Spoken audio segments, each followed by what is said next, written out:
Seek the satisfaction of seeing your vices die before you do. Seneca. Addiction is not just a repetitive habit. It's an indication that something is amiss within us. It emerges as an effort to fill a profound emotional hole that we are unable to confront head-on. But rather than finding a solution, it keeps us caught in a never-ending circle.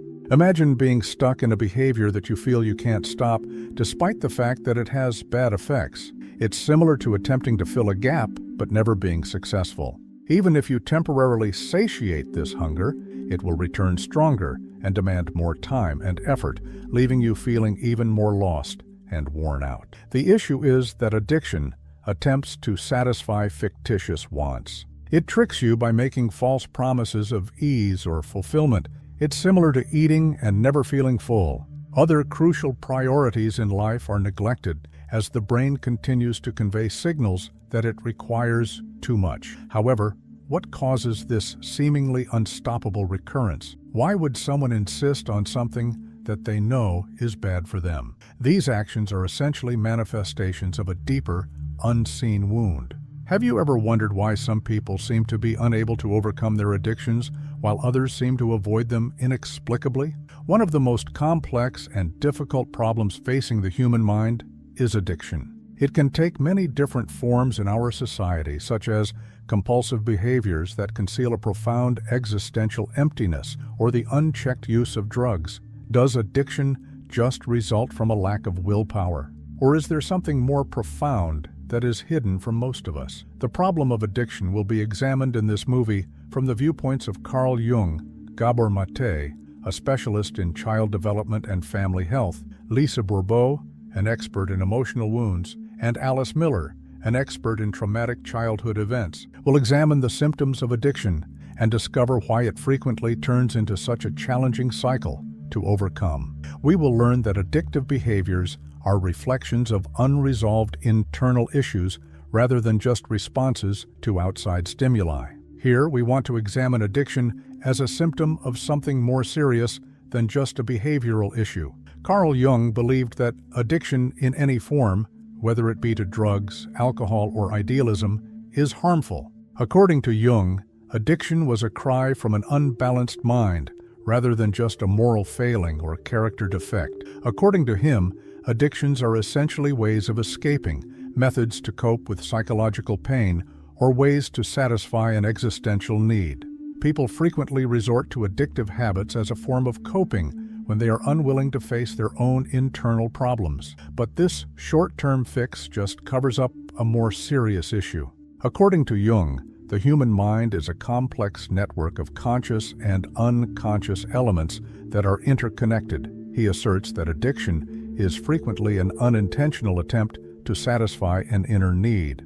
A sense of purposelessness, emotional detachment, or even suppressed or disregarded aspects of the personality can all be manifestations of this emptiness. Similarly, according to Gabor Maté, addiction develops as a coping mechanism for unresolved emotional distress, particularly trauma experienced as a child. According to him, addictions are a reflection of an unfulfilled desire for connection and love, which are essential components of healthy development and might show up as addictive behaviors in adulthood if they are not supplied in childhood. For her part, Alice Miller focuses on the experience of emotional traumas sustained as a child. She contends that if these injuries are not acknowledged and addressed, they influence how a person responds to hardship as an adult, frequently leading to emotional or significant dependency. In support of this perspective, Lise Bourbeau notes that emotional trauma, particularly that resulting from rejection, abandonment, or betrayal, might induce a person to turn to addictive behaviors as a kind of self-medication. She views addictions as a means of avoiding facing the real cause of her internal suffering, in addition to an attempt to escape it. Moreover, addiction was viewed by Jung as a means of escaping reality. When someone is experiencing stress, agony, or an existential crisis, they may turn to drugs or obsessive activities as a coping mechanism. But this escape is never permanent. Not only is the return to reality unavoidable, but it frequently brings with it even more agony. The vicious loop is therefore maintained. Addiction exacerbates the issue rather than resolves it. Consider obsessive social media use, pornography, video games, gambling, sex, shopping, or even seemingly healthy pursuits like working out or exercising. Any of these behaviors has the potential to become addictive. Any passion can become an addiction, as Maté notes, but how can you tell the difference between the two? What occurs when an initial desire develops into an uncontrollable behavior issue? Where does this unbridled impulse originate? Who is in charge is the main query, the conduct or you? While passions can be controlled, addiction is characterized by an uncontrollable obsession. Could this activity be motivated by a deep hurt, an emotional hole, or a need to escape reality? Maté recommends asking a straightforward and illuminating question. If you are unsure, would you be willing to stop considering the harm you're causing to both yourself and other people? If the response is negative, addiction is probably under control. However, why? The will to stop doesn't seem to be sufficient, even when your conscience acknowledges the harm. Is this resistance being fueled by anything from your past that you have never been able to resolve? And the truth is obvious if you recognize that you cannot quit the habit or honor your vow to do so. Your life is being overtaken by addiction. What might be causing this? What are the unresolved internal scars that make them so challenging to confront? You've developed an addiction. What comes next? The true cause of this illness is still up for dispute. A more comprehensive and accurate explanation indicates that addiction is the outcome of the relationship between the individual and the object, despite the assertions of some that the problem is personal.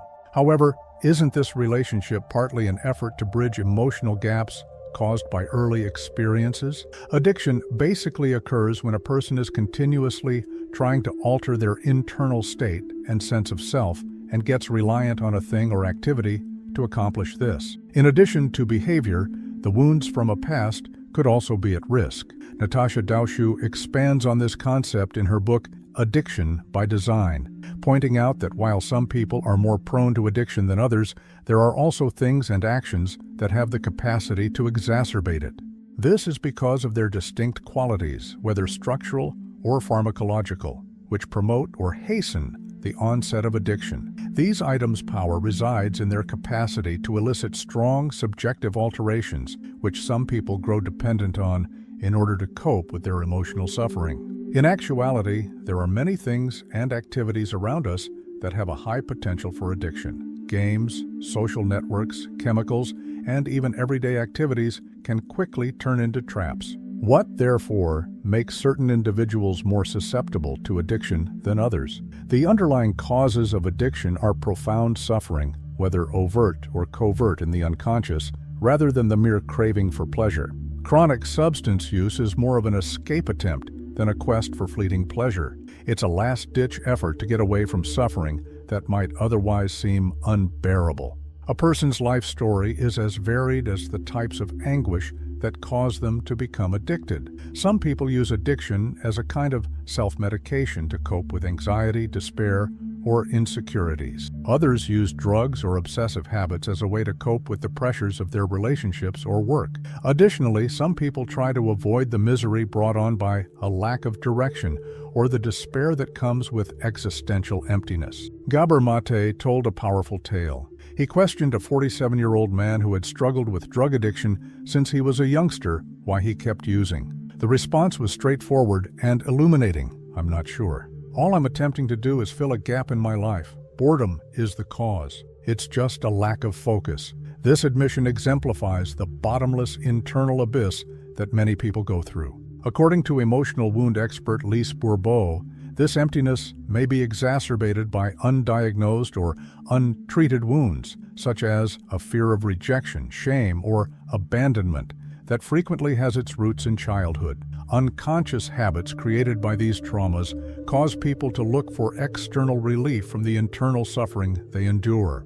Addiction is frequently the result of emotional suffering that has its origins in the past, particularly in infancy. According to Lise Bourbeau, research indicates that a sizable fraction of hard drug addicts were raised in abusive homes. We create circumstances in which this anguish recurs because of every unrecognized and unhealed wound.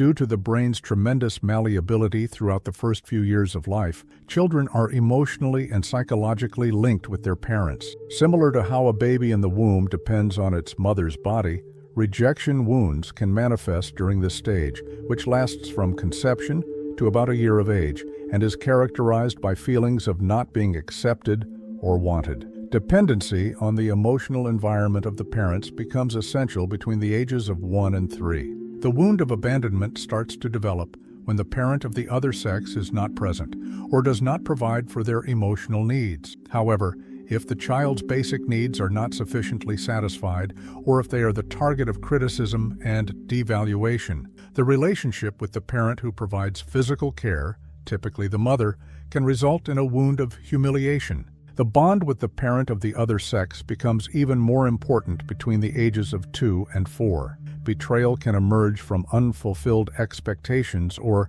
breaches of trust, which can cause feelings of hurt or mistrust. Instances of unfair treatment, discrimination, or rights violations might cause injustice to surface between the ages of 4 and 6. They have a better understanding of the world during this time, and encounters with injustice might leave them feeling deeply frustrated, angry, or helpless. A child's brain development is drastically altered, and their emotional pain is suppressed when they have a disordered childhood filled with numerous wounds, because it directly affects the parts of the brain involved in emotions, reward, and impulse control. This toxic environment not only jeopardizes psychological well-being, but also makes people more susceptible to addiction as adults. Miller claims that this type of emotional emptiness is particularly harmful because the child feels the separation at its core, but is unable to identify or comprehend what is missing, which has a long-lasting effect on their psychological and emotional development. Absence, she claims, is emotional as well as physical. It can be just as painful to be physically there, but emotionally absent, as to be completely abandoned. According to Maté in The Kingdom of Hungry Ghosts, a caregiver who is physically present but emotionally absent can nevertheless cause emotional suffering in a kid. In typical circumstances, the youngster will attempt to reestablish an emotional connection. To cope with the pain, they will, however, resort to destructive coping strategies like thumb-sucking, rocking, or even emotionally distancing if this attempt is disregarded or not effectively addressed. These actions, which started off as self-consolation, can develop into adult attempts to obtain pharmacological solace from outside sources. Since their emotional and psychological development has been hampered, children who are denied their parents' loving emotional presence are more prone to turn to addictions in the future. However, Maté notes that addictions still exist today, even for people who had a happy and healthy upbringing. Similar to the fall of the Roman Empire, our civilization today promotes seeking pleasure as a means of escape. Many people turn to addictive behaviors as a kind of self-medication against the hopelessness that permeates modern society, rather than out of physical need, as a result of the misery caused by a pessimistic outlook on the future and social deterioration. Knowing these relationships enables us to view addiction as a fundamental reaction to the emotional and societal suffering that molds our lives, rather than only a personal decision. In today's world, complying frequently entails engrossing oneself in materialism and obsessively exploiting entertainment, social media, and technology to get away from emotions of helplessness and emptiness. An actual addiction crisis has resulted from this dynamic's creation of the ideal social storm. Modern man is unaware of how much his logic has been robbed of its capacity to feel at home in the universe, as Carl Jung noted. Our entire culture is plagued by a lack of a sense of emptiness. Compared to most individuals, drug addicts are more profoundly conscious of this emptiness. In our futile attempts to fill the spiritual black hole, the emptiness at its core, where we lose contact with our souls, our spirits, and those sources of purpose and worth that are neither contingent or transient, many of us resemble addicts. This hole is further widened by our consumerist culture, which is fixated on purchases, deeds, and pictures, leaving us more desolate than before. Gabor Maté, In the world of ravenous ghosts, it's not unexpected that so many people use drugs, alcohol, and behavioral addictions as a coping mechanism, given the high percentage of people who were raised in abusive or emotionally distant parents and the corrupt state of society. Furthermore, despite its devastating appearance, this alternative is neither wholly unreasonable nor wholly ineffectual. At least briefly, addictions are effective. They are quite good in easing emotional anguish and suffering. According to Gabor Maté, a strong drug user testified that addictions can also provide, although momentarily, an escape from the routine or unhappiness of daily life. They can take a person to experiences that are full of excitement, meaning, and even ecstasy, according to Lise Bourbeau. In her research on the psychological effects of childhood experiences at the turn of the 20th century, psychologist Alice Miller noted that the need for emotional release can take many forms, including substance abuse. Substance abuse as a means of escaping emotional distress is an attempt to lessen the intense suffering brought on by childhood trauma. This momentary respite soon becomes a prison, where the hunt for solace intensifies but never finds a lasting solution. Alice addictions may be effective in the short term, but as we get reliant on quick fixes for euphoria and emotional comfort, we eventually pay a price. Alice, the vicious youngster. Our tolerance increases, and our need on the substance or activity to experience any positive mood increases as we continue to engage in an addiction. The addiction gradually takes over our lives, pushing aside anything else that would provide us with long-term fulfillment, such as our relationships, creativity, profession, health, or sense of purpose. Furthermore, addiction changes the way the brain functions, impairing our ability to exercise voluntary control. When we are addicted, we frequently experience a condition called mental block. While a portion of our mind watches carefully but helplessly, knowing that we are harming our mind, body, and potential, we act on addictive urges. But not every partnership is advantageous. Our shadows, aspects produced by suppressed or concealed, unacknowledged emotional wounds of ourselves, are frequently intimately linked to relationships with people or situations that support addiction or encourage harmful behavior. According to Jung, the shadow stands for everything about our personalities that we are unable to acknowledge. Additionally, it frequently manifests in our relationships, making us look for situations that support our addictions or destructive behaviors. By failing to integrate these aspects of ourselves, we continue the quest for short-term respite that ultimately just makes pain worse. The shadow is more than just a bad thing. It has a lot of room to grow as well.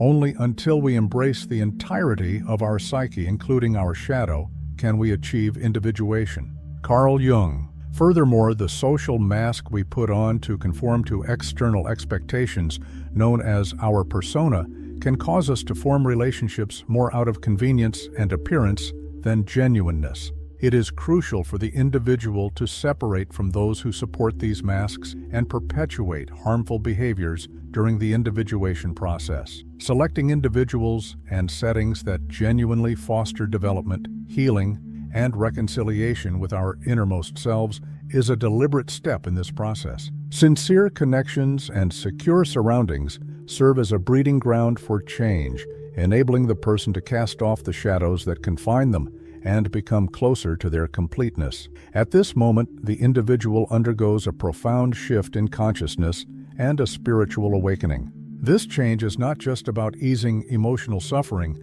it makes room for patterns of addictive behavior to be broken. In addition to ending the cycle of addiction, the deep shift in awareness brought about by self-integration also ushers in a more genuine and satisfying existence. Understanding that addiction is ultimately a reflection of the internal struggle gives the person the ability to turn compulsion into freedom and suffering into growth via self-awareness and transcendence. Considering addiction to be a simple lack of willpower is one of the most common misconceptions about it.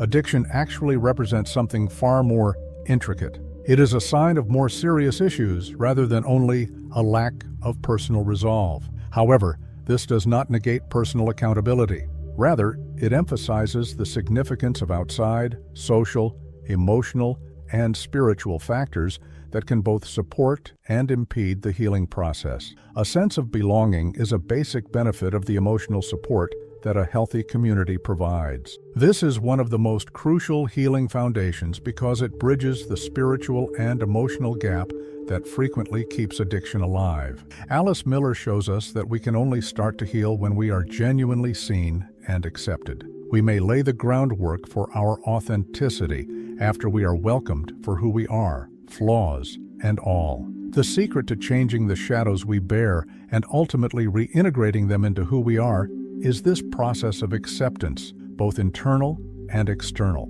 It is possible to overcome addiction and find a new purpose if one has the necessary support, the guts to examine one's past traumas, and the will to change. True healing, according to Lise Bourbeau, occurs when we have the confidence to be who we truly are, without masks or barriers.